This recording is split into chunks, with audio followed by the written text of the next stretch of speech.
My name is Eli Ashworth. I am 32 years old, and I have spent most of my adult life doing exactly what people expect of a man like me, showing up early, working hard, and wanting nothing that wasn't already mine. I run the floor at Callaway Lumber and Hardware, a store on the edge of Cedar Hollow, Oregon, that has sold nails and cedar planks to the same families for 3 generations. I've worked there 11 years. I know which boards warp in a wet spring and which customers pay on the 15th without being asked twice. I know the store better than I know most people. I wasn't always this careful with wanting things. When I was 19, my father owned a small furniture shop 2 towns over. He built rocking chairs and hope chests, the kind people used to pass down. Then a big supplier undercut him. Then the bank came, and then the shop was gone. He never really recovered. He died 5 years later, still apologizing to my mother for a debt he'd already paid off twice in shame. I learned something from watching that happen. I learned that wanting more than you have is how you lose everything you already had. So I stopped wanting more. I took a steady job. I paid my rent on the first of the month. I didn't reach for things that weren't mine to reach for. That included Margaret Calloway, my boss's daughter, who had been walking past my workbench with 2 cups of coffee every morning for longer than either of us had said out loud. Everyone called her Maggie. She kept the store's books, ran the register on Saturdays, and had a laugh that made grown men forget what they'd come in to buy. I noticed her the way you notice weather, constantly, and without ever admitting it changes your plans. Her father, Thomas Calloway, had built the store from a single lumber cart into the only hardware business left in 3 counties. He was 61, broad-shouldered even now, and had a way of looking at a man that made you want to stand up straighter. He'd had one hard episode 2 years back. He didn't talk about the second one until the day everything changed. Maggie's mother, Eleanor, had died when Maggie was 19. A car accident on the coast highway during a rainstorm that Thomas never once brought up without his voice changing. Maggie had told me about her only twice in the years I'd known her. Once when a customer's perfume reminded her of something, and once, briefly, standing in front of the seed display, saying only that her mother used to keep a garden behind the house that nobody had touched since. I understood, without either of us saying it plainly, that some of the quiet, careful way Maggie moved through the world had been shaped the same way mine had. We were both people who'd learned early that the things you loved most could be taken from you without warning, and we'd both built our lives, in our different ways, around never being caught wanting something that badly again. The store itself sat at the end of Main Street where the pavement gave way to gravel, a long wooden building with a tin roof that rang like a drum in hard rain, and a porch out front lined with rocking chairs nobody ever seemed to buy. Because the town had decided somewhere along the way that those chairs belonged to whoever wanted to sit in them for an afternoon, purchase or not. Old Mrs. Fenwick held court there most mornings with a thermos of chicory coffee. Farmers argued about feed prices there on Saturdays. It was, in its own way, the porch of the whole town, and Maggie and I had both grown up understanding, in our different roles, that keeping that porch standing meant something bigger than keeping the register full. My own mother had passed 2 winters after my father, quietly, in her sleep, the kind of death that felt almost like a mercy after watching her carry his shame for 5 years.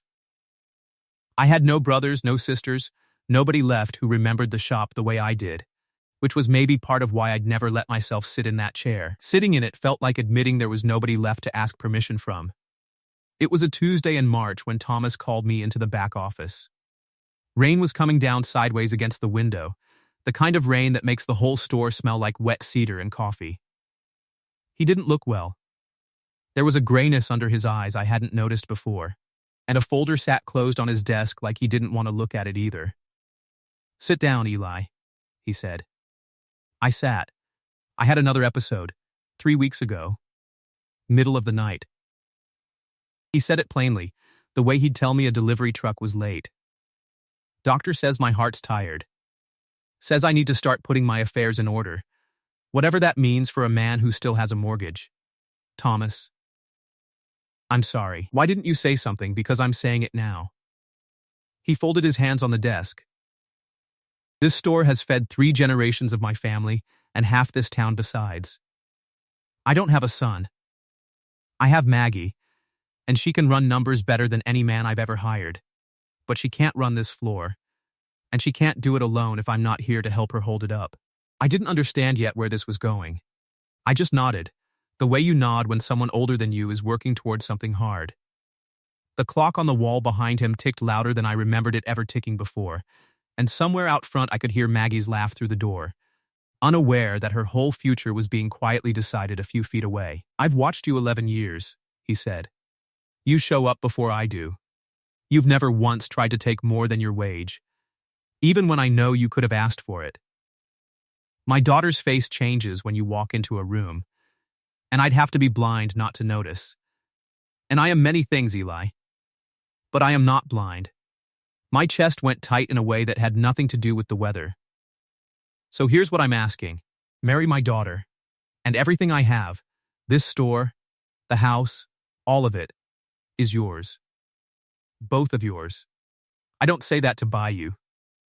I say it because I'm running out of time to make sure she's not alone, and you're the only man I trust to stand beside her when I can't." The rain kept coming down. I could hear my own pulse. "Thomas, I can't just. I'm not asking for an answer today." He stood, wincing slightly at something in his chest, and I filed that wince away even as it scared me. "I'm asking you to think about it. And Eli, she doesn't know I'm asking you this way. Not exactly. So whatever you decide, be gentle getting there." I stood to leave, but he caught my sleeve before I reached the door, and there was something in his face then that I hadn't seen in 11 years of working for him.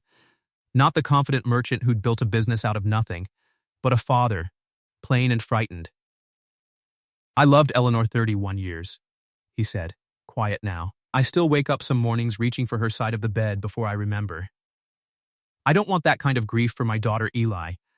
I don't want her waking up alone in that house for 30 years, wondering what might have happened if her stubborn old man had said something while he still had the chance. That's all this is. An old man trying to say something before he runs out of time to say it. I understand, Thomas. I hope you do. Because I've watched enough men in this town marry for the wrong reasons to know the difference. And you're not one of them. I wouldn't be doing this if I thought you were." I walked out of that office like a man who'd been handed something too heavy to carry and too fragile to set down. Maggie was at the front counter, sorting invoices. She glanced up at me, and for just a second, half a second, so brief I told myself I'd imagined it, something in her face wasn't surprise at all. It was closer to relief. I didn't know what to make of that yet. I only knew it stayed with me longer than it should have. I didn't say a word to anyone that day. I finished stacking a delivery of fence posts, closed up the register and drove home with the radio off, because I needed the quiet to hear myself think. The only person I told, eventually, was Dale Petrie, who'd worked the yard beside me for 6 years, and had a way of listening without making a man feel foolish for talking. "He offered you the whole store," Dale said, leaning on his rake. "And the girl." "He didn't offer me the girl, Dale. He's not selling cattle. You know what I mean." Dale squinted at me. "What'd you say?" "Nothing. I didn't say anything." "That's your first mistake right there." Dale went back to raking sawdust into a pile. "A man doesn't get offered a thing like that twice, Eli. Either you want her, or you don't. Everything else is just you finding reasons to be scared. It's not that simple, Dale. It never is, with men like you." Dale set the rake against the wall and wiped his hands on his jeans. "You know I lost my Carol 2 years before you ever came to work here. I had 5 good years with that woman and I've had 11 lonely ones since. And I would trade every dollar I've ever earned for one more Tuesday morning arguing with her about coffee filters. You've got a woman who looks at you like you hung the moon, and a dying man handing you the keys to a good life. And you're standing in a lumber yard asking me whether it's simple. It's about as simple as anything gets, son. You're just scared of simple." I didn't have an answer for that either. I was starting to notice I didn't have an answer for much of anything lately. What stuck with me longest wasn't the offer itself. It was that half second on Maggie's face. Relief, not surprise. As if some part of her had been waiting for that office door to open with exactly this news. and I couldn't stop turning it over, wondering what she already knew that I didn't. I told myself I'd say no. A man doesn't marry a woman because her father is dying and wants his affairs settled. That's not a marriage. That's a transaction with a ring on it, and I'd watched what happened to my own father when money and love got tangled together in the wrong order. But I couldn't stop thinking about Maggie's face. Not surprised. Relieved, so instead of an answer, I did something that surprised even me. I asked her to dinner. Properly, no mention of her father, no mention of the store, nothing but me asking if she'd let me cook for her on Friday, the way a man asks a woman he's wanted to ask for longer than he'll admit. She said yes so fast it made us both laugh. I made trout and roasted potatoes in the little house I rented behind the mill yard, and we sat on the porch steps because the kitchen table felt too formal for what we were doing. She told me about the summer she spent trying to teach herself to whittle and gave up after nearly taking off her own thumb. I told her about my father's rocking chairs, the ones with the small carved leaf on the left armrest that he put on every single piece, like a signature. I still have one, I said, the last chair he ever finished. It's in my hall closet. I've never sat in it. Why not? Because it's the last thing he made with his own 2 hands before everything fell apart. I didn't want to wear it out. She was quiet for a moment, and then she said, "Some things are meant to be worn out, Eli. That's how you know they were loved." I didn't have an answer for that. I just knew I wanted to hear her say more things like it. For a long time. We started finding reasons to be near each other after that. She'd bring 2 coffees to my workbench and stay to talk instead of walking on. I taught her to true a warped board with nothing but a hand plane and patience, and she got sawdust in her hair and didn't seem to mind. On a Sunday when the whole town lost power in a storm, we sat in the dark store with 2 lanterns and ate crackers straight from the shelf like teenagers who'd broken in, laughing so hard my ribs ached.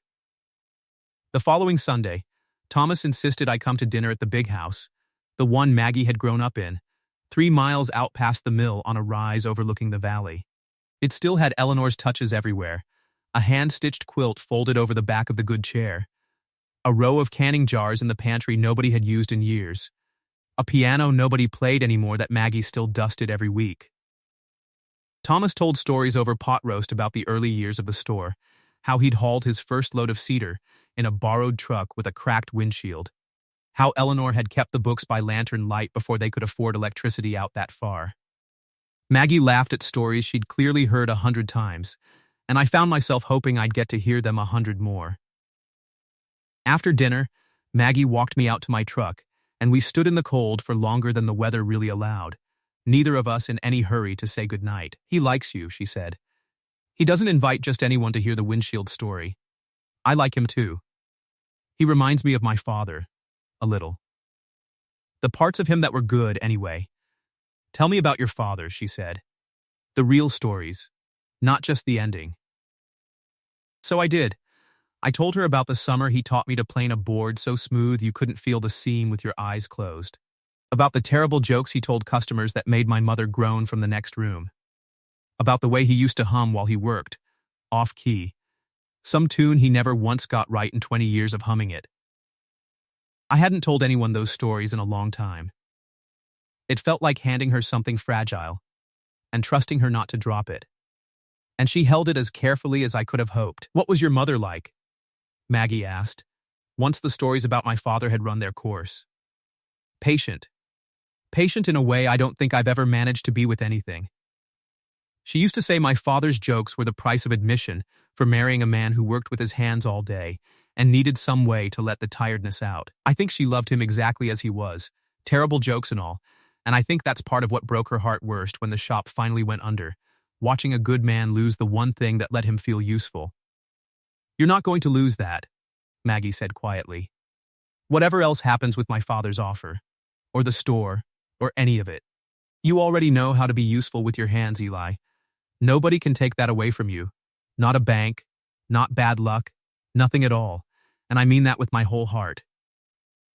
Not just as something comforting to say on a long drive home.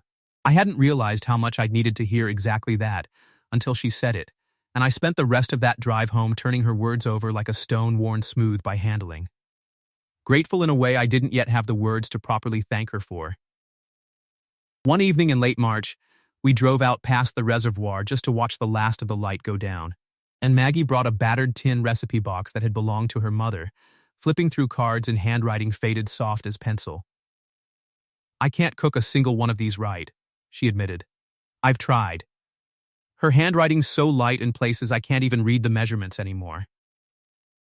I keep meaning to ask my father before he forgets too, but I never seem to find the right moment. "Show me the one you've tried the most." She held up a card for peach cobbler, the ink gone the color of weak tea. We spent the following Tuesday evening in my kitchen, trying to reconstruct it from memory and guesswork, burning the first batch so badly the smoke alarm went off, laughing until we both had to sit down on the kitchen floor to catch our breath.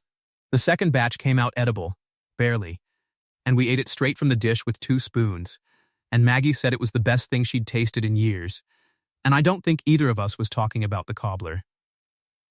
We tried 3 more recipes from that tin box over the following weeks, a pot roast that turned out surprisingly well, a cornbread that stubbornly refused to rise no matter how carefully we followed the faded instructions, and a batch of strawberry preserves that stained my kitchen counter a shade of pink that never fully came out. Maggie kept a small notebook after that, writing down her own corrections and substitutions in the margins of her mother's cards, and she told me one evening, quietly, that it felt like having a conversation with Eleanor she'd never gotten to finish. "I like to think she'd approve of the cornbread failures," Maggie said, licking preserves off her thumb. "She always said the worst thing a cook could do was follow a recipe too exactly. Said the recipe was just a starting conversation, not the whole story." "Sounds like good advice for more than cooking, doesn't it?" she agreed, and something in the way she looked at me made it clear she wasn't only talking about the kitchen anymore. One Saturday, the whole town turned out for the spring market on Main Street.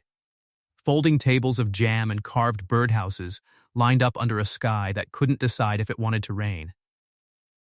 Maggie ran the store's booth alone every year, and this time I showed up an hour early to help her haul tables without being asked. "You didn't have to come," she said, though she was smiling when she said it.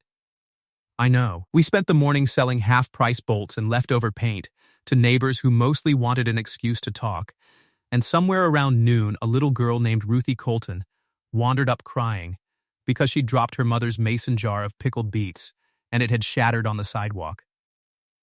Maggie knelt right down in her good dress, in front of the whole street, and helped the child pick up the glass with her bare hands while I went to fetch a broom.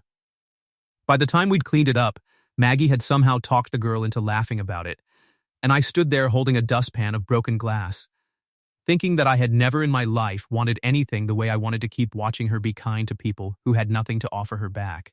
Later that week, a storm knocked a limb through the roof of the tool shed behind the store, and I spent 2 evenings replacing shingles in a light drizzle. Maggie came out the second night with a thermos of coffee and climbed the ladder after me, uninvited, insisting she could hand up nails as well as anybody. "You're going to fall and break your neck," I told her, "and then your father's going to have both of us to worry about. Then don't drop the hammer on my head, and we'll both be fine." We worked until it was too dark to see the nail heads, and she sat beside me on the ridge of that shed roof afterward, knees pulled up, looking out at the mill yard below like it was the finest view in the state. I didn't say anything. I just let myself sit close enough that our shoulders touched, and for a long while neither of us moved to change that.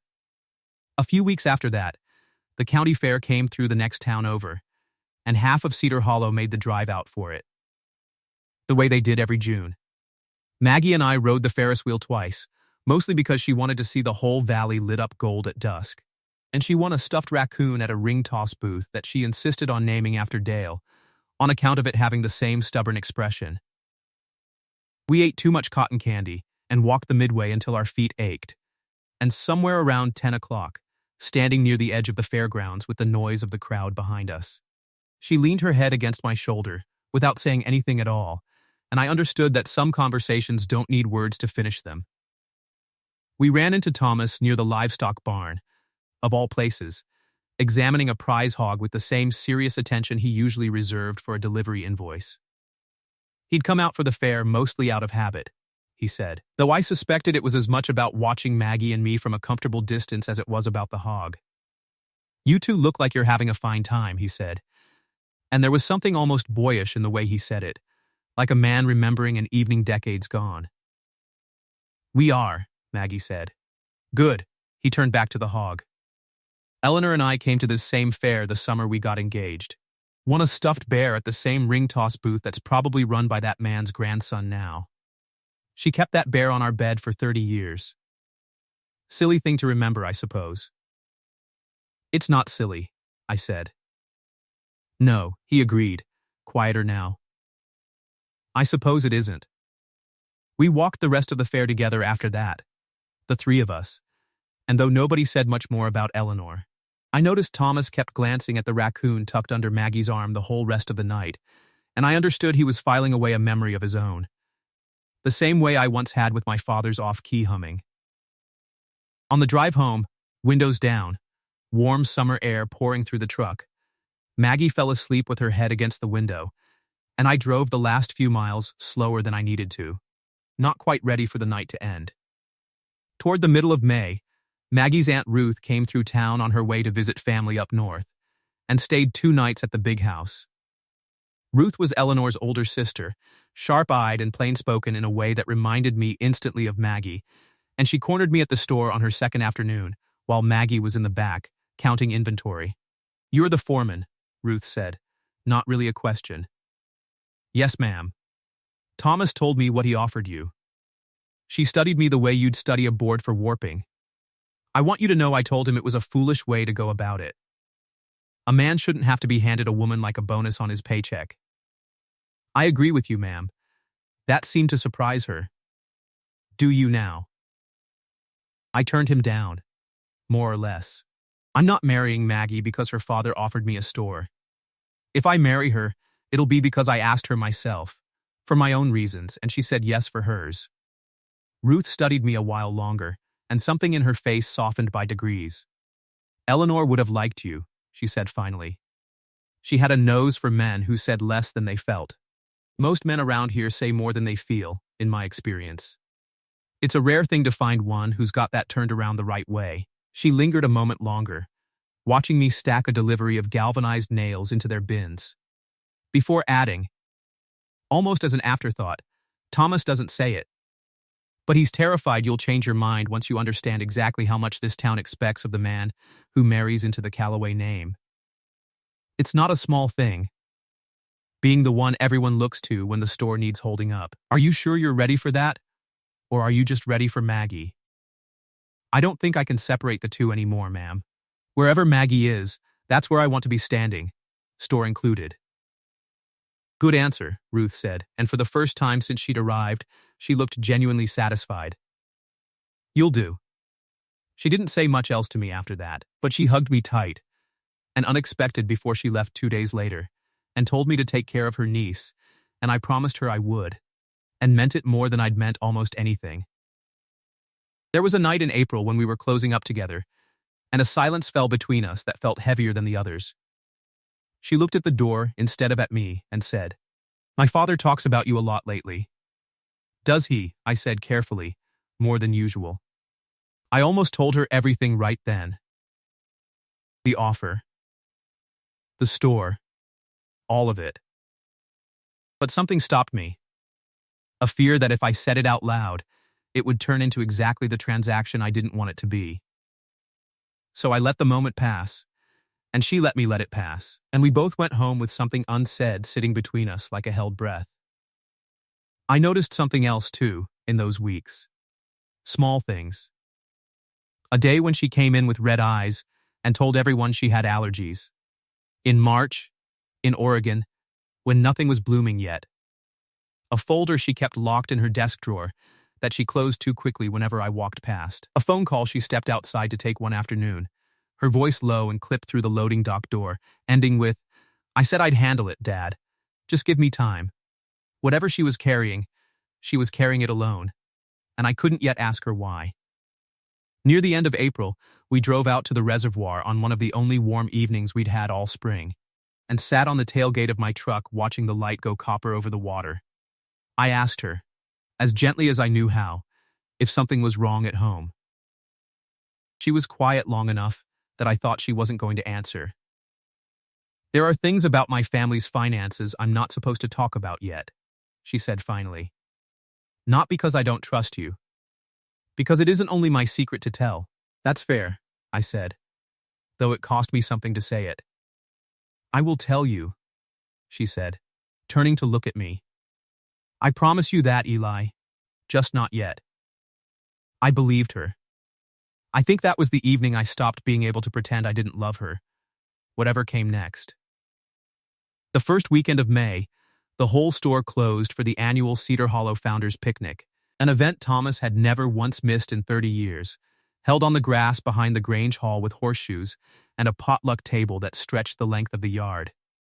Maggie and I went together, not officially as anything, but the whole town seemed to notice the way we stood a little closer than usual and passed each other plates without being asked. Old Mrs. Fenwick pulled me aside near the lemonade table. "You're sweet on the Calloway girl," she said, not unkindly. "I suppose I am, ma'am." "Good." She patted my arm with a hand like old paper. "That girl's been carrying too much on her own since her mother passed. Somebody ought to help her set some of it down." I thought about that a long while on the walk home.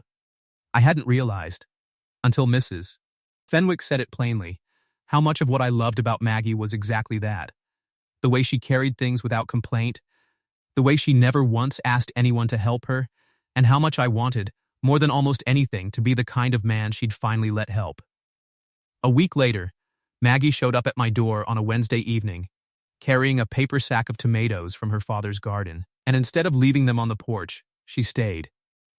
I made a simple supper, nothing fancy, and afterward she wandered into the hallway while I was clearing plates, and found the closet door standing open.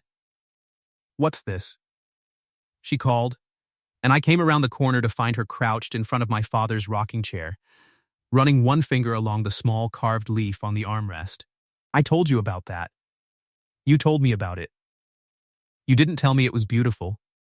She looked up at me. "Why do you keep it shut away in a closet like something to be ashamed of?" "I'm not ashamed of it." "Then why won't you use it?" I didn't have a good answer that night either, only a feeling I couldn't yet put words to. That some things felt too precious to risk wearing down, even when keeping them locked away helped no one, least of all the memory of the man who'd made it. She didn't push me further. She just closed the closet door gently, like she understood it wasn't hers to open until I was ready, and took my hand to walk back to the kitchen instead. The complication arrived on a Thursday in the shape of a silver truck and a man named Harold Whitfield. Harold owned Whitfield Timber Holdings, a logging operation 2 counties over, and he'd been friends with Thomas since before I was born. He walked into the store like he already owned half of it, which, I would learn within the hour, was not far from true. "Thomas," he said, clapping my boss on the shoulder hard enough to make him wince. "We need to talk." Privately, they went into the back office. I kept working, but I watched the door the way you watch a sky that's turned the wrong color. Maggie found me 20 minutes later, pale. "He's here about the note," she said quietly. "What note?" She hesitated, and then the whole story came out in pieces, like she'd been holding it too long and it finally cracked. 2 years ago, when Thomas's first heart episode put him in the hospital and the store's cash flow went thin, Harold had loaned him money against the mortgage on the store and the house both, quietly, friend to friend, no bank involved. It had felt like a kindness at the time. Now Harold was calling in more than money. We sat together on 2 overturned paint buckets in the back storeroom while she talked, the smell of linseed oil and fresh-cut pine thick around us, and she told me things I hadn't known even after 11 years on that floor. How the store had nearly closed twice in the years after Eleanor died, when Thomas had let the books slide out of grief. How Maggie had come home from 2 years of college to take over the ledgers herself. Quietly, without ever once complaining that her own plans had gotten put away in a drawer somewhere to make room for her father's business. How proud she'd been, these last 2 years, of finally getting the numbers healthy again, right up until Harold's note came due and undid all of it in one conversation. "I was going to study business finance," she said, picking at a splinter on the edge of the paint bucket. "Real classes, a real degree. Maybe a job in Portland someday." I gave that up without a second thought the year my mother died, because somebody had to keep this place from falling apart, and my father wasn't in any state to do it himself. I don't regret it. I want you to understand that, but some nights I do wonder what that other version of me would have made of her life. Some nights I imagine her, that other version, sitting in a bright office somewhere, and I try to decide if I envy her or feel sorry for her. Most nights I still can't decide. You could still do it, I said. The degree. Portland, none of that has to be gone forever just because you set it aside for a while. Maybe someday. She managed a small, tired smile. Right now, I'd just like to keep this place standing long enough to think about someday at all. I gave up a lot to keep this place standing, she said, staring at her hands. I don't regret it, but I'm so tired of watching it almost fall apart every time I think we're finally steady. That's the folder, I said slowly, the one you keep locking in your desk. She nodded, and something in her shoulders loosened, like she was relieved to finally set it down in front of someone else. I've been going over the numbers every night trying to find a way out that doesn't end with us losing the store. There isn't one. Not one I can find alone. Why didn't you tell me sooner? Because the second I told you, it stopped being my private failure and became yours too. And I didn't want to hand you a burden before you'd even decided whether you wanted to stay. I reached for her hand across the counter, sawdust still ground into the creases of my palm. Maggie, I'm already staying. You should have let me carry this with you weeks ago. His son Bradley. Maggie said. Harold's had it in his head since we were kids that Bradley and I would marry someday. Merge the businesses. He's been pushing it harder since Dad got sick. Because Whitfield Timber is drowning, Harold's wife's medical bills wiped him out 2 winters ago, and Bradley's never run a thing in his life. Harold needs this. He needs us. And if you don't marry Bradley, he can call the note, all of it. Do it once. We'd lose the store within the year.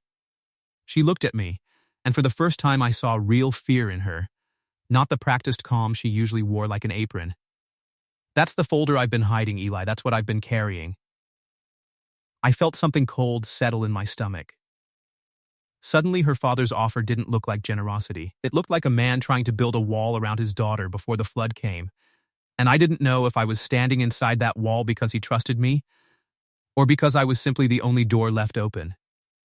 Harold cornered me by the loading dock 2 days later, and he didn't waste time being polite. I know what Thomas offered you, he said. The store. The house. My son should have had that girl's hand 3 years ago, if her father had a lick of business sense left in that failing heart of his. That's not your decision to make, Harold, isn't it? He stepped closer. You're a foreman, Eli.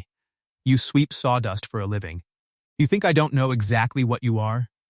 A man smart enough to see a dying man's fortune and smart enough to court his daughter to get it? I've seen men like you before.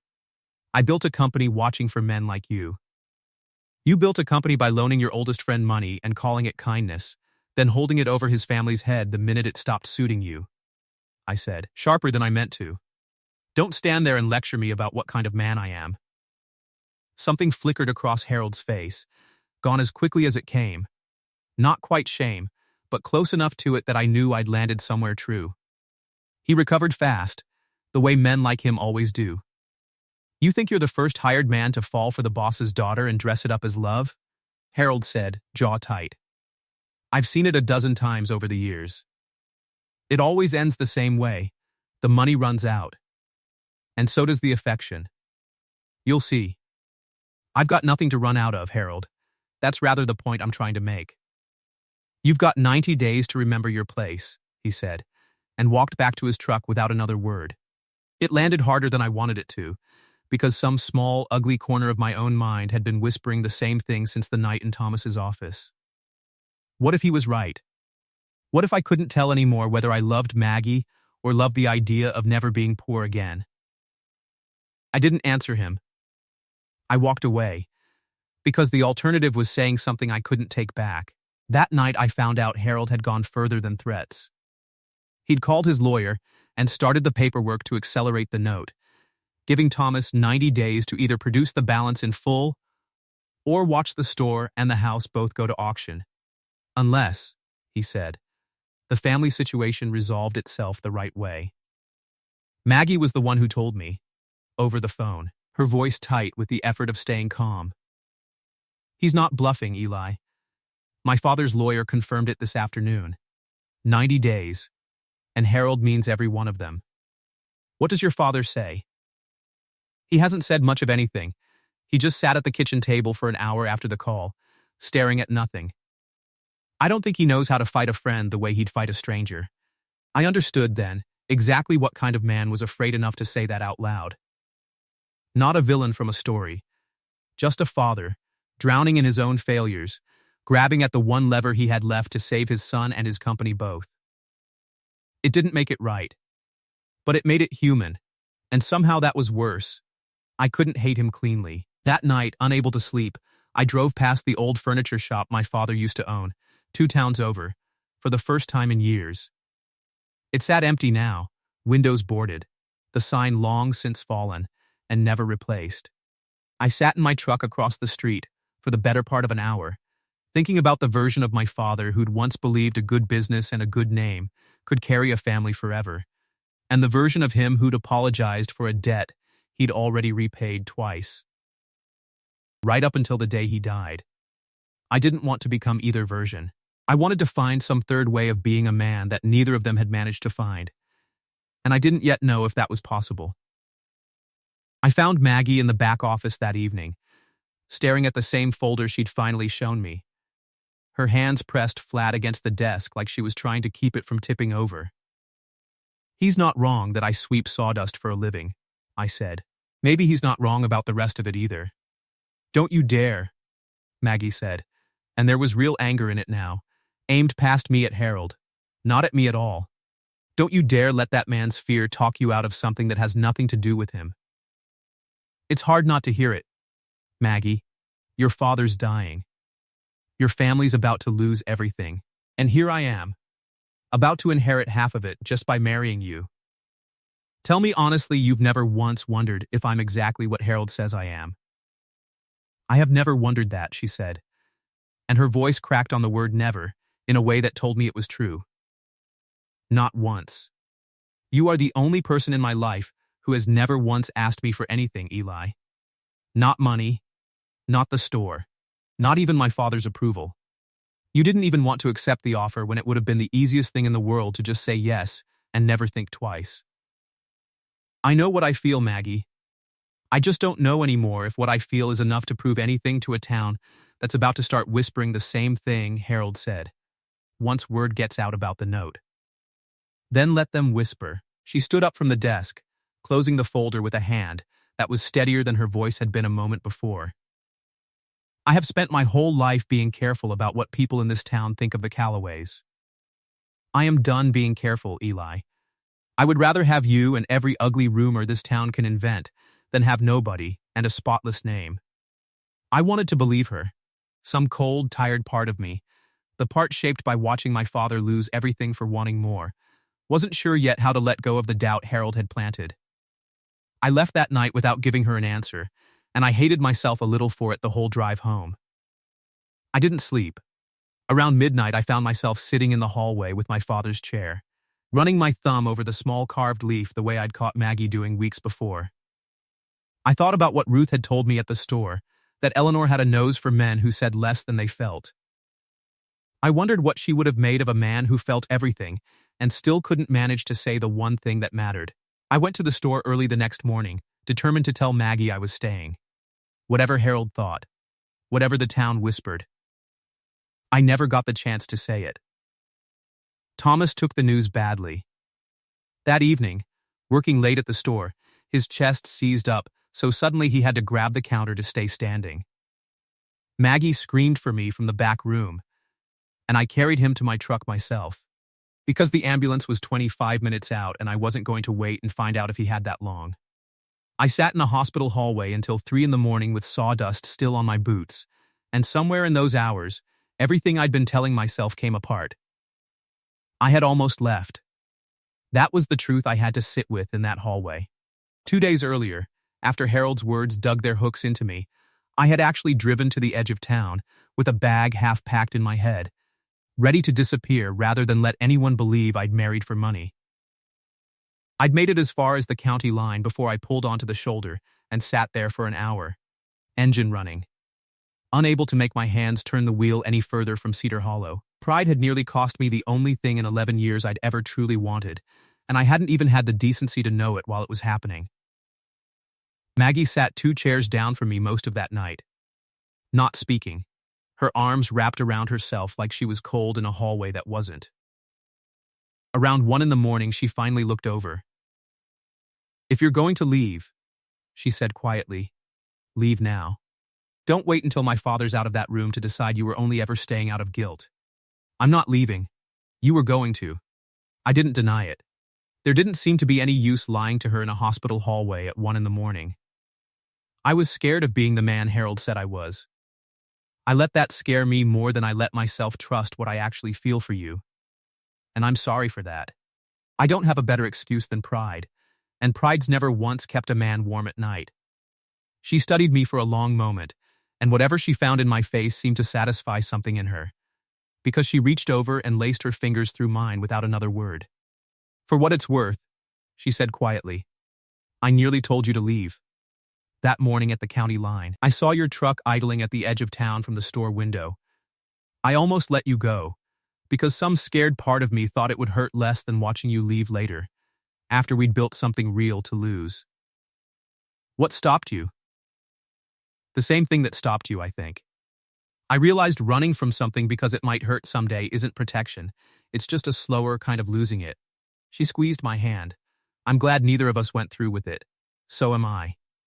We sat like that until a nurse came to tell us Thomas was stable.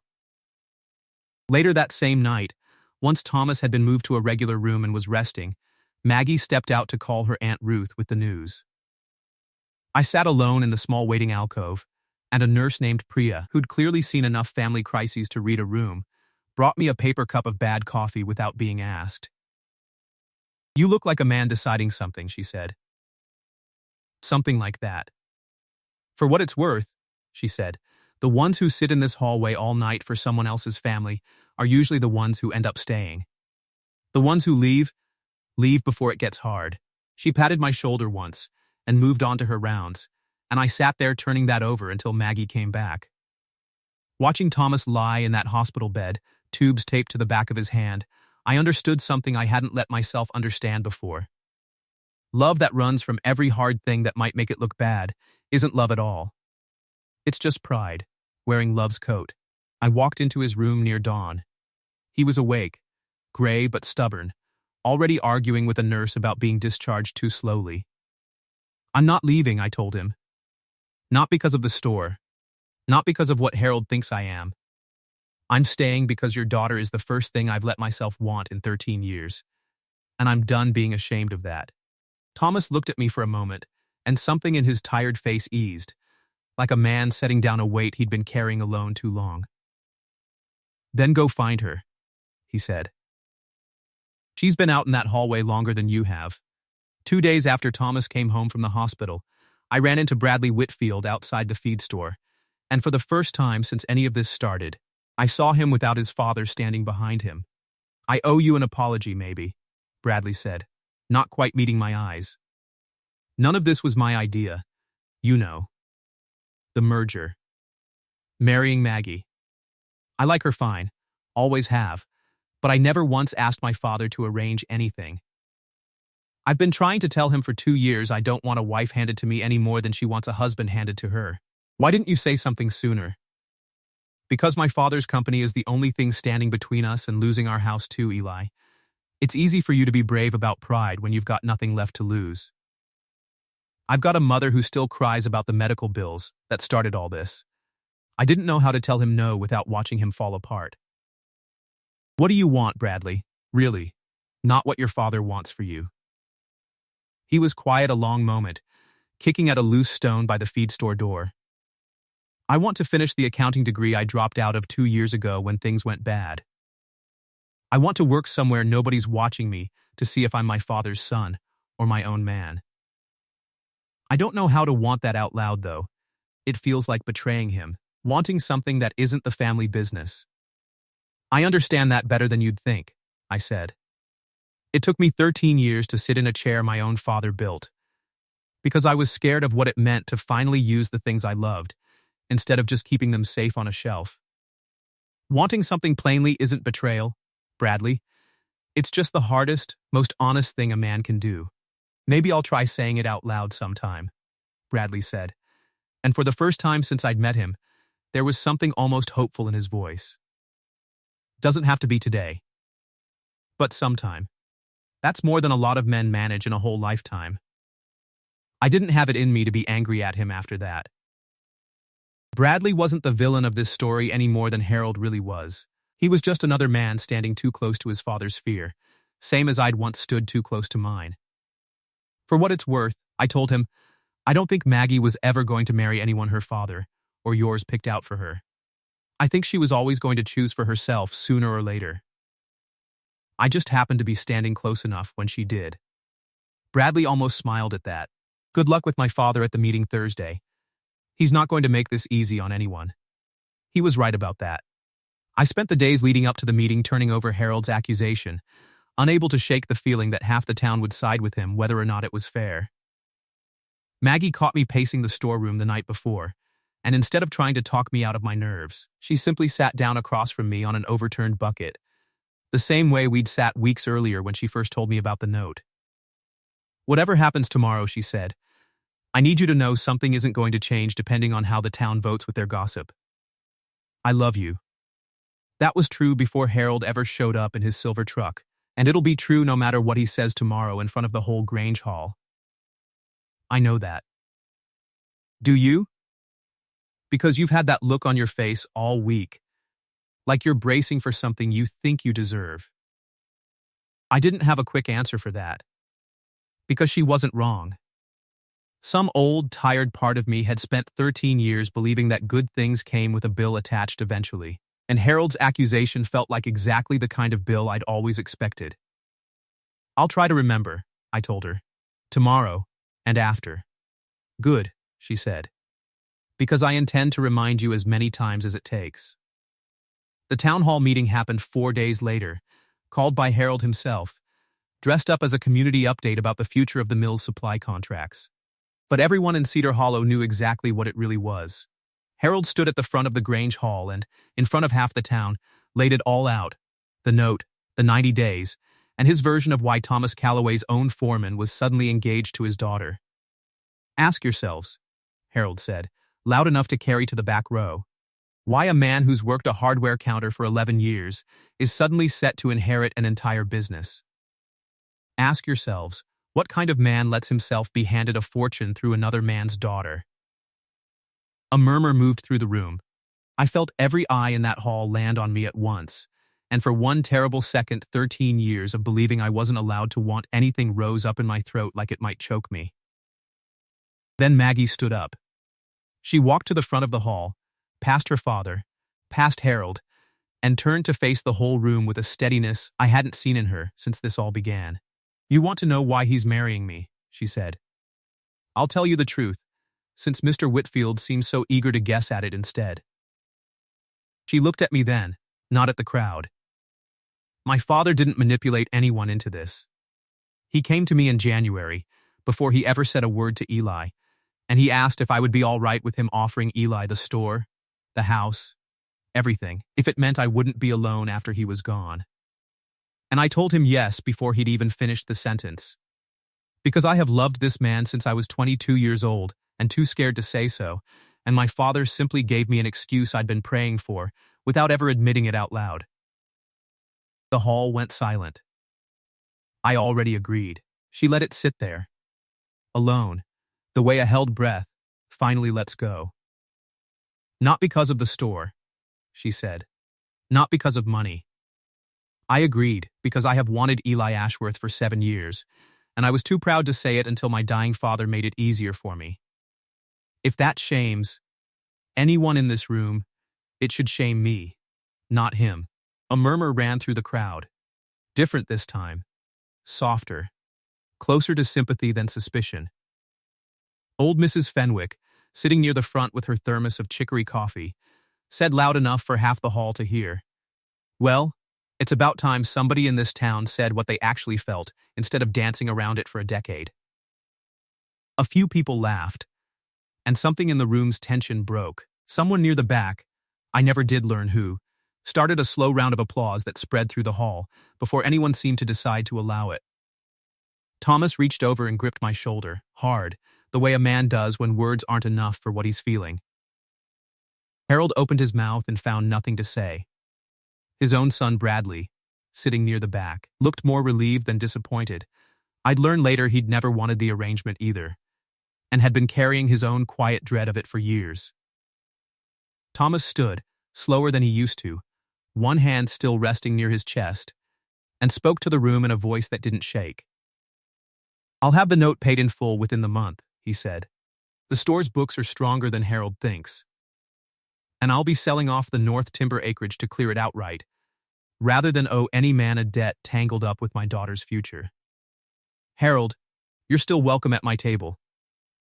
But you don't get to decide who my family loves."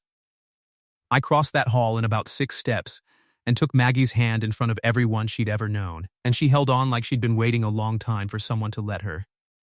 Harold stayed after the room emptied, alone at the edge of the folding chairs, and I walked over to him before I could talk myself out of it. For what it's worth, I told him, "I don't think you're a bad man, Harold. I think you're a scared one who ran out of good options and grabbed the worst one that was left. I've been that man too, this last year. I don't hold it against you the way I might have a few months ago."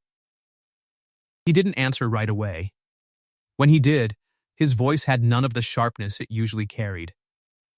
"My wife's been sick 11 years, Eli. On and off. I've watched my company bleed out slow, trying to keep her comfortable, and I got so scared of losing everything that I convinced myself taking something from someone else would fix it. That's not an excuse. I know that. But it's the truth, and you're the first person in this town who's asked me for it, instead of just judging me for the note." "Thomas will work something out with you," I said. "He told you so tonight. That offer still stands, whatever else happened here." Harold nodded once, slow, and walked out into the dark, without saying anything more. But something in the set of his shoulders looked lighter than it had in months. I stood on the empty dock a while after he'd gone, thinking about how strange it was to feel something close to sympathy for a man who'd nearly cost me everything, and about how my father, in his own quiet way, might have understood Harold better than most. Fear does strange things to good men. I'd spent 13 years learning that lesson from the inside, and I supposed Harold was only now beginning to learn it from his own.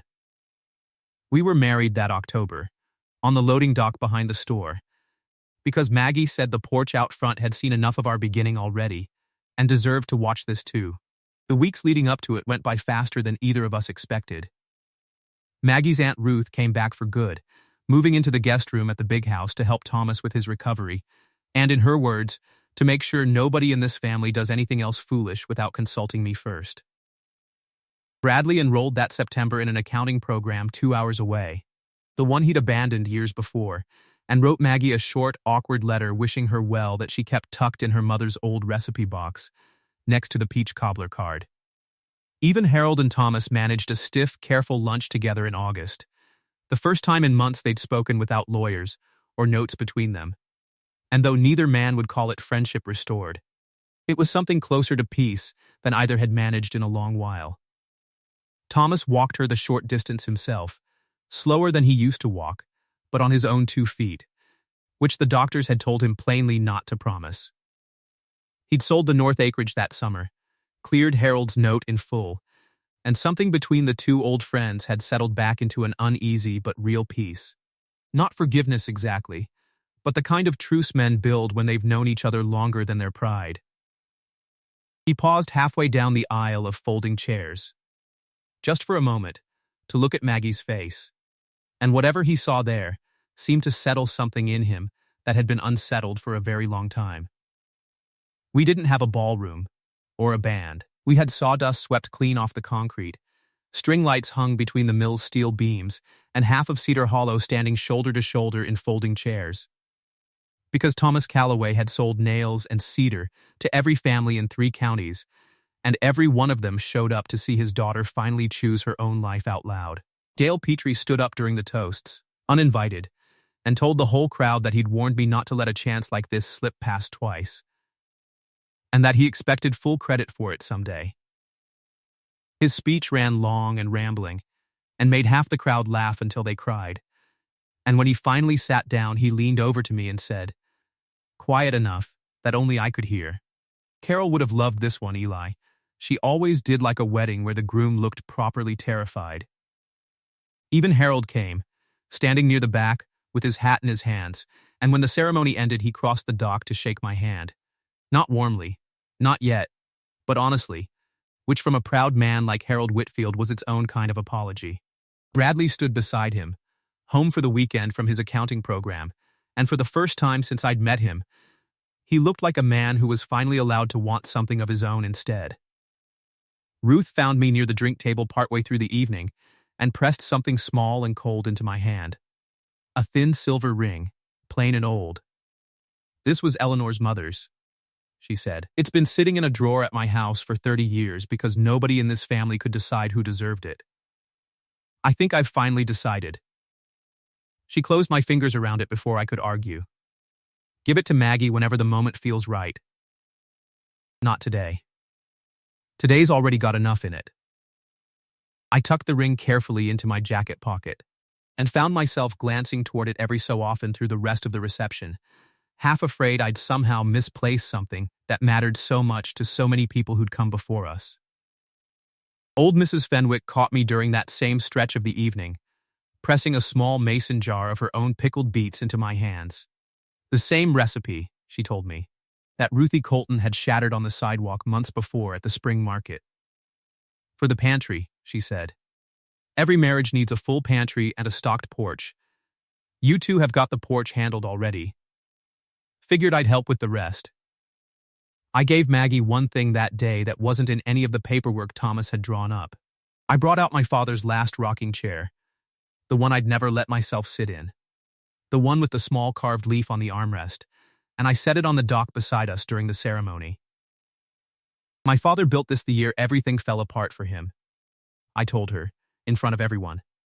"I kept it 13 years without ever using it, because I was afraid of wearing out the last thing he ever made me. You told me once that some things are meant to be worn out. That's how you know they were loved." I sat down in it, right there, for the first time in 13 years. "I'm done being afraid of using up the good things," I said. "Starting with you." Maggie didn't cry loudly. She just pressed her hand over her mouth for a second, and then she laughed through the tears the way people do when relief and joy arrive at exactly the same moment. That night, after most of the guests had gone home and only Thomas and Ruth remained, sitting quietly with cups of coffee near the string lights, I found the moment Ruth had told me to wait for. I slipped the small silver ring onto Maggie's finger alongside the one I'd already given her and told her whose it had been. "Ruth says your grandmother wore it for 40 years and never once took it off, even the year the crops failed twice and they nearly lost the farm," I said. "She said it seemed right that it end up with the woman in this family who never once let a hard year talk her out of holding on to what mattered." Maggie looked at the ring a long while, turning it in the porch light, and then up at her father, who was watching us with an expression I didn't have a word for. Something between pride and grief, and a kind of peace all folded together. "I wish she could have been here," Maggie said softly. "She was," Thomas said. "In every part of this that mattered. A year passed the way years do, when a life is finally settled instead of scrambling, quietly, in ordinary Tuesdays that mattered more than they seemed to at the time." Thomas's heart held steady under a doctor's careful watch, and though he slowed down more than he liked to admit, he still walked the store floor most mornings, mostly to argue with delivery drivers about invoice totals, out of stubborn habit rather than necessity. Bradley finished his first year of the accounting program with honors and sent Maggie a photograph of his diploma with a note that said only, "Look what happens when nobody hands you anything." Harold's business steadied. Slowly, with help from a modest loan Thomas insisted on offering him in return. Not out of guilt, he said, but because that's what 30 years of friendship is supposed to survive. Maggie enrolled that spring in an online business finance course through a college up north. 2 evenings a week after the store closed, and I never once saw her look as satisfied with anything as she did the night she finished her first accounting exam, with a grade she considered too low, and everyone else considered remarkable. Thomas framed the printout of her results and hung it in the back office, next to a black and white photograph of Eleanor standing in front of the very first lumber cart, and told anyone who asked that his daughter had finally gotten around to becoming exactly the woman her mother always knew she'd be. I kept working the floor most days, though Thomas had quietly started introducing me to customers as his partner instead of his foreman. A small shift in language that took me longer to get used to than I expected. Dale Petrie retired that spring and moved to be near his late wife's family, but not before teaching me everything he knew about running the yard on my own. Half of it delivered as gruff advice disguised as complaints about my sawing technique. Old Mrs. Fenwick still held court on the porch every morning with her thermos of chicory coffee, and she liked to remind anyone who'd listen that she'd known Maggie and I were destined for each other long before either of us had the sense to admit it. We still live in the house behind the store. Thomas has a room of his own there now, closer to us than the big house he used to rattle around in alone, and some evenings the three of us sit on that porch with 2 lanterns between us, the same way Maggie and I once sat in a dark, powerless store eating crackers off the shelf, like a couple of kids who didn't know yet how good their luck was about to get. My father spent his whole life believing that wanting more than you had was how you lost everything. I understand now he was only half right. Wanting the wrong things costs you. But wanting the right ones, a chair worn smooth by use, a woman who agreed to love you before you even knew to ask, that's not how you lose everything. That's how you finally get to keep it. There's a small thing I never told anyone outside this family, and I only mention it now because it feels like the truest ending to everything that came before. The week after we buried my mother, all those years ago, I went back to the empty furniture shop, one last time before the bank took the keys, and I found a scrap of paper tucked in a drawer of my father's workbench. A half-finished list of names, the kind a man writes when he's thinking about a family he hopes to have someday. My name was on it, and below mine, 3 more names he never got the chance to use. I'd carried that scrap of paper in my wallet for 13 years, without ever telling a living soul it existed, because it felt too much like a wish I didn't believe I was allowed to make for myself. Maggie found it by accident this spring, doing laundry, and instead of asking me about it right away, she waited until we were sitting together on the porch that evening, the same porch where I'd once told her about carved leaves and rocking chairs. "Your father wanted grandchildren," she said gently, holding the worn paper out to me. "He never got to meet any." "No," she agreed, "but we could still use his list if you wanted. It seems like the kind of thing that shouldn't go to waste." I looked at that scrap of paper a long while. 3 names in my father's careful, old-fashioned handwriting, and then at Maggie, who was watching me with the same patient steadiness she'd worn the day she found the chair in my closet, and asked why I kept it shut away. Thomas joined us on the porch a few minutes later, easing himself into the chair beside mine with the small groan of a man who'd worked hard all his life, and intended to keep working a while longer. He noticed the paper in my hand, and asked, gently, what it was. I told him. About my father's list, about the names he'd never gotten to use, about 13 years of carrying that scrap of paper in my wallet like a secret too fragile to say out loud. Thomas was quiet a long moment, looking out over the mill yard in the fading light. "Eleanor and I had a list too," he said finally. "Different names, same idea. We only ever got to use one of them." He reached over and rested his hand briefly on my shoulder. "It's a good thing, Eli, carrying a list like that. It means a man's father believed in a future worth planning for, even when the present wasn't kind to him. Don't let that list sit unused any longer than it has to." "I'd like that," I told her. "I'd like that more than almost anything." She smiled and reached for my hand the way she always did when something mattered too much for words, and we sat together on that porch until the light went all the way down. 2 people who'd both spent too long being careful with wanting things, finally letting ourselves want something out loud. Together, for good.